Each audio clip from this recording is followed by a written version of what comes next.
think the perfect prime example is the first player that we're going to talk about, Bogman, is Jackson Merrill. So obviously Jackson Merrill throughout the draft season kind of started to move up a little bit more and a little bit more, not into like everyone was believing like, oh, Jackson Merrill is going to be, you know, everything, but that Jackson Merrill was a commodity because he was going to break camp. He was going to go in the outfield, but he never really exemplified a whole lot of like massive power and speed for most people, and assuming he was going to hit at the bottom of the lineup. So from that perspective, you know, he wildly destroyed expectations, and that really he was a huge breakout player. He ended up with 24 homers, 16 stolen bases. He hit 292, as can be seen on here. You can see just top percentiles of xWOBA, x batting average, expected slug, hitting launch angles, hard hit, barrel percentage were well above league average, not like into extreme degrees, but were really good. He also wasn't whiffing and striking out, only 17% strikeout rate. So all of those things are absolutely phenomenal for what he did. But the question is, now the cost for Jackson Merrill in early drafts is inside the top 30. So you're not getting like post 150. You're going to pay top 30 on the cost. So do you buy or sell the breakout that Jackson Merrill has? And I think this is the slippery, slickest one of all of them, because it's like there are elements that I do not buy in Jackson Merrill, but there's also so many things that I think have kind of made himself become an established fantasy player. So it's like, if you sell, there are still things you can buy. But from the overarching perspective, do you buy what he did? Do you buy a repeat and buy the cost of what you're going to see out of Merrill in 2025? Well, this one's complicated because I buy two of the three for sure. Do I believe what he did is sustainable? I kind of do. You know, the XBA was actually higher than the actual average, and the actual average was very high, right? I think that this lineup is good. He played 156 games. He got better in the second half. Maybe there are elements to this that aren't believable, as you alluded to. So I do think that like the numbers or close to this production is possible for Jackson Merrill. Again, I think the cost is what has me wavering a little bit here. I think I'm going to say I'll buy what he did, because I think his cost is like right at appropriate. I don't know that you're getting any bump though. So the cost value is probably fairly even.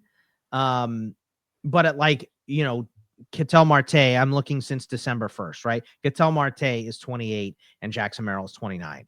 Because of the thinness of second base, I much rather have Ketel Marte. So that he's kind of the top of the next group or line to me in terms of where the draft is. So I guess I'll buy the production. I don't know if I buy his, because if you're in 15 man right now, he's going 29. That's a second round pick. I think the cost is a little bit high, but I do like the production and the fact that he got better in the second half. He's super young and he played so many games and he finished off the season huge. I thought was very, very impressive. So I think overall I'm a buy. I question the cost. So I love Jackson Merrill.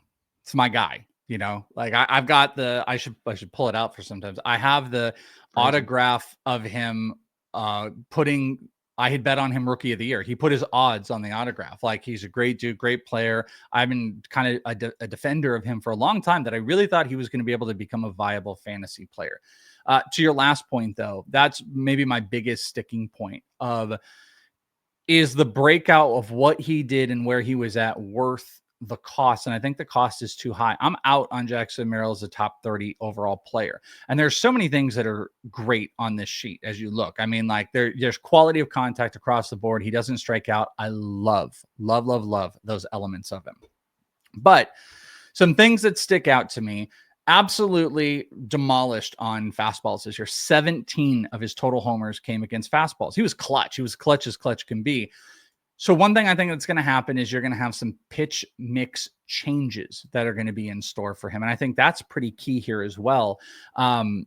Looking at the run values against, he had he had changeup and four seam, which were in the positive run values of at least 9% or more of the time. The only one over 600 as far as expected slug was the four seam fastball. So I think you're going to have some changes there. I want to actually share this. I'm going to take this. I'm going to remove this for a second because I want to show this. This isn't a be all end all or anything like that, but I'm showing a swing chart on Baseball Savant. And on the left, you can see like this is league average batting average for profile. So as you see on the chart, you know, the upper zone, 255, 310, 309, 240. Boom. Inside, again, I'm looking at quadrants, 263, 332, blah, blah, blah. And you can see like, okay, you know, he really benefited. Where did he really benefit? Look at this on the bottom. This would be the bottom inside of the zone for him. 529 and 571 on the lower inside corner of the zone.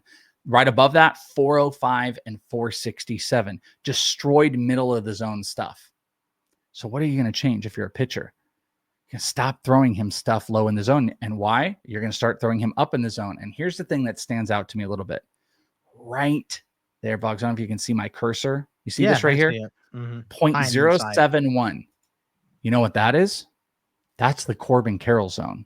That's the Corbin Carroll zone. The exact same thing with Corbin Carroll in his rookie year, where dominated in the zone, killed stuff in the lower half. You know, he had like one or two little quadrants that were bad, but then when you got him higher on specifically inside the zone, what the hell happened to Corbin? Just got ate up this past year. So what if fastballs, which he does the damage with, they start attacking this upper exact zone, exactly pitching him like Corbin Carroll, and he stops getting that lower half? I wonder if that will lead to A, some potential batting average suppression, or B, could lead to maybe just power suppression overall. And that's speculative. But here's the other thing. When you go and look at, you know, his actual chart, he had 2 months. So 2 months, another 6 months. So I don't, you know, let's be fair here. I'm not trying to be ridiculous about it. March, I guess, is a little bit as well. 16 of his homers came in a 2-month span. So he really had big power outputs in June and August. The rest you were looking at like 1 and 2 and 1. 3 months of the 6, he had 2 or less homers in that period of time. So I guess I kind of look at this and I go, well, struggle versus lefties this year. All the power came against righties. You can see where pitchers might want to start attacking him when you have that newer zone. You might want to give him less fastballs. And lastly, I just never thought that Jackson Merrill was going to be close to like a 30 home run hitter. I thought he might steal more. So I wonder if Merrill is going to be more like a 270, 2020. So breakout, do I buy Jackson Merrill? I've always bought Jackson Merrill. I always think Jackson Merrill is going to be a really good player. I think he'll be a relatively solid fantasy player. But I don't buy that he is going to maybe be a 300 plus 20. His projections are higher homers this year. I kind of think he might settle around 20 and maybe he steals 20. So is 2020 275? Is that still good? That's still good. I don't like it as a 2-round pick. I mean, you can get that with bad batting average with Randy or Rosarena much later. But also, what if he does go the way of like Corbin? Like, nah, there maybe there's like shoulder stuff with Corbin Carroll. But what if like that attack, like Merrill might be showing better signs of contact. He had like an 85% zone contact rate, which is really solid. So like, and really low chase rates, that might improve. And he might be able to wherewithal how they are going to attack him. But if that could suppress the power, those are some of my thought process in not buying the breakout to improve further and the cost. Well, the term sophomore slump exists for a reason, right? There's, we've seen plenty of times, and that's why I believe the marker is 900 plate appearances before you really know what you have with a major league player, right? Is because there's ebbs and flows and there's ups and downs. The thing that I do like about Jackson Merrill is he improved his contact later in the season. The batting average went up. And that should be when teams are trying to adjust to him and look at those charts and make those changes. And they tried and it didn't work. He just got hotter and hotter, it seemed, as the year went on. So that's why I'm in on him. Again, I don't like the cost. I think it's fair, which, you know, when you're drafting, you don't want fair. You want deals. You want upside on that. I think where you're buying him, you're not getting a lot of upside. I think it's more likely he goes, you know, he slips a little bit from this current value, but I still think you're getting a very, very good player. So above some of the guys at his position, the guys going immediately after him at outfield right now are Michael Harris, O'Neal Cruz, James Wood, Wyatt Langford, Teoscar, Lawrence Butler. I don't know. I think he's in that group. Wherever you want to put him in that, ahead of a lot of them, sure. But I don't know. I think I'd rather take Wood a little bit later and see if I can get some upside there. So I think he's still going to be good, but this value makes me a little queasy.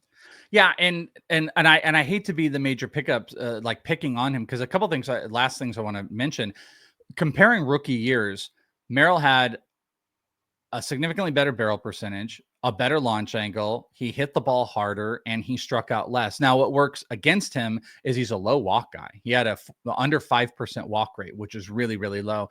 And the worries about that is, all right, well, if he does get into a slump and you're not getting on base, you're losing potential run opportunities, you're losing stolen base opportunities.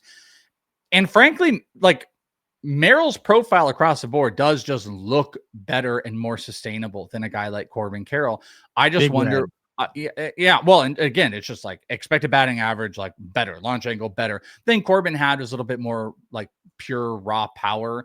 113.8 was the max EV. This year it was 111.6, but average exit velocity was around the same. So this is one of those where it's like, I buy who Corbin Carroll is. I think he will be valuable, but I think his cost is exceptionally high. And I'm a little bit worried we are going to, even though the XBA is telling us a good story, we are going to retrace a little bit because, there's some split issues in there. It's heavy fastball. I think the league is going to end up adjusting to him on the fastball, but to his credit, dude hit 268 against sliders, 333 against changeup. Expected batting average across the board is good. Like, he might buck all these trends. I'm just not sure the counting stats are quite there. So for that perspective, I am going to give him a sell. So I'm going to be a sell on probably maybe Corbin Carroll too, on Jackson Merrill. Were you a sell or a buy? I think I'm a buy in terms of production, but I don't love the cost. So buy on the production, sell on the cost. That's how I would say for. You can't have it all those ways. All right, then give me sell. I don't like the cost, so I'll sell.